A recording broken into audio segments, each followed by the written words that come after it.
Regardez-vous même la vidéo aussi. Donnez de l'argent à un homme, il va fonder une famille. Donnez de l'argent à une femme, elle ne va jamais se marier. Je ne sors pas avec les hommes pauvres. Jamais de la vie.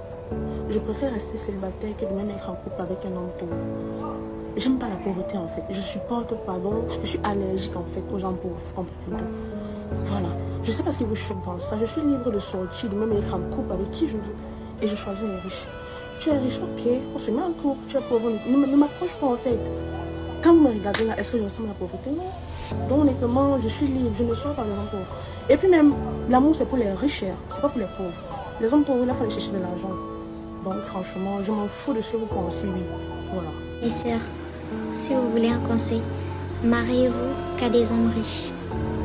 Si vous voulez être heureuse dans ce bas monde-là, si vous voulez être épanouie, si vous voulez vivre une vie de rêve, mariez-vous qu'à des hommes riches. Mariez-vous à des hommes qui vous méritent. N'allez pas chercher un pauvre pour mettre dans vos vies. Car le pauvre ne va rien t'apporter à part la souffrance. Et se plaindre, négligence, même le peu qu'il fait, il trouve toujours un moyen pour se plaindre et tout. Enfin, le pauvre ne peut rien t'apporter à part le malheur. Cherchez des hommes riches, stables, pour vous marier avec eux. C'est ça que je peux vous donner comme conseil. Il faut faire attention aux hommes qui sont déjà riches. Il faut faire très attention aux hommes qui sont déjà riches. Je sais que sur Internet, sur les réseaux sociaux, les femmes aiment montrer ce côté d'elles à la recherche d'hommes riches. Les femmes recherchent des hommes milliardaires, des hommes fortunés, qui vont venir changer leur vie, changer la vie de leur famille. Ma sœur, il faut faire très attention aux hommes qui sont déjà riches. Parce que tu vas rencontrer un homme un jour, il est fortuné, tu te dis que tu as eu le jackpot, tu es contente, tu commences à frimer, tu fais le shopping, tu voyages en classe affaires, dans des jets privés, tu as une grosse voiture, il s'occupe de toi ainsi que de ta famille et tu te dis que tu viens d'avoir le jackpot. Il faut faire très attention. Je vais reprendre avec ce que j'ai dit au début. Tu dois tout faire pour avoir une activité qui te génère le minimum de revenus possible afin de pouvoir, grâce à ces revenus, gérer tes charges incompressibles pour mener une vie digne, même si tu dois vivre toute seule. Les hommes qui sont déjà riches sont très dangereux, avec tout le respect que j'ai pour la richesse. La richesse, c'est un processus qui se construit. Dans cette construction, il y a ce qu'on appelle des points d'ancrage. Ça veut dire des moments clés de l'histoire de cette construction qui marquent émotionnellement, qui marquent spirituellement, qui marquent brutalement sur le plan de la vie d'un individu et d'un homme. Et ces points d'ancrage modifient profondément nos attitudes, nos comportements. Ça veut dire que lorsque tu rencontres un homme qui est déjà riche, qui est déjà fortuné, cet homme a déjà plusieurs points d'ancrage émotionnel, plusieurs points d'ancrage spirituel, plusieurs points d'ancrage financier et dans plusieurs dimensions de sa vie. Et ces points d'ancrage ont modifié son attitude, son comportement.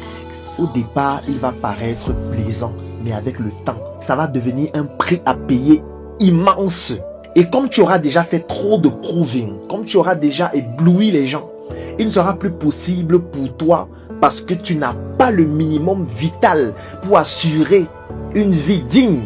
Il ne sera plus possible pour toi de venir pleurer sur les réseaux sociaux. Surtout que je vais te rappeler qu'on ne pleure pas. Tu dois commencer dès maintenant à trouver une activité. Qu'importe l'activité, tu peux apprendre, tu peux te former qui te permet de mener une vie digne. Tu peux chercher l'homme qui est riche, il n'y a pas de problème. Je n'ai pas un problème avec les hommes qui sont riches. Mais toi, tu auras un problème si tu rencontres un homme qui est déjà riche et tu décides de te mettre avec lui. Je peux t'assurer, le prix à payer sera immense. Parce que la première question que tu dois te poser est la suivante. Quel est le processus par lequel il est devenu riche?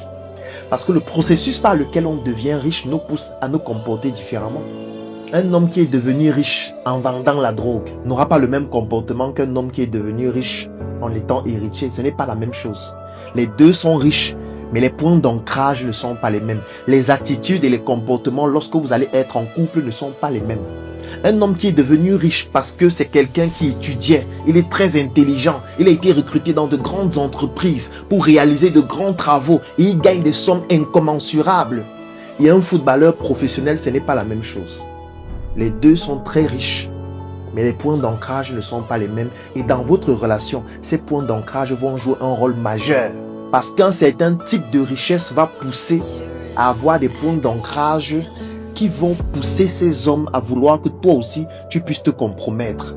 Qui vont pousser ces hommes à devenir violents. Qui vont pousser ces hommes à vouloir détruire tout ce que tu représentes.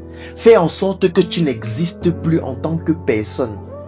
Briser ta liberté, te pousser à être coupé de ton environnement pour que tu puisses être sous leur emprise de manière totale. Tout ça, c'est en fonction des points d'ancrage qui ont été créés pendant son processus d'enrichissement. Donc, quand tu vois un homme qui est devenu riche, il faut toujours te poser la question, si tu veux te mettre avec lui, qu'est-ce qui l'a rendu riche?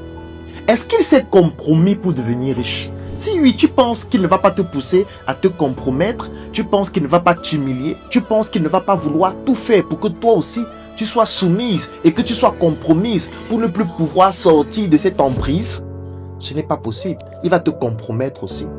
Tu penses qu'un homme qui est devenu riche, parce qu'il a trop souffert, il a grandi dans une famille pauvre, il s'est battu pendant 10 ans, 15 ans, 20 ans pour avoir le peu de moyens qu'il a aujourd'hui. Tu penses que c'est un homme qui va partager l'argent comme ça? Tu vas te plaindre que ton mari est radin, il ne donne pas de l'argent alors qu'il a beaucoup de moyens. Ce sont les points d'ancrage de sa richesse. Il estime qu'il s'est trop battu. Toi, tu vas juste venir comme ça parce que tu écartes tes cuisses, il va te donner des centaines de millions. Pourquoi? Un homme qui est devenu riche parce qu'il est un héritier, ce n'est pas la même chose. Un homme qui est devenu riche parce que c'est un footballeur professionnel, un intellectuel de haut niveau, ce n'est pas la même chose. Si ton homme est riche parce que c'est un intellectuel de haut niveau, vous allez parler de quoi? Tu es documenté, tu lis, tu as un certain niveau de maturité pour pouvoir échanger avec lui. Il va trouver que discuter avec toi, c'est ennuyeux. Quel est donc ce que tu vas utiliser comme backup pour ne pas sombrer totalement si tu n'as pas une activité qui peut te permettre toi aussi de t'affirmer?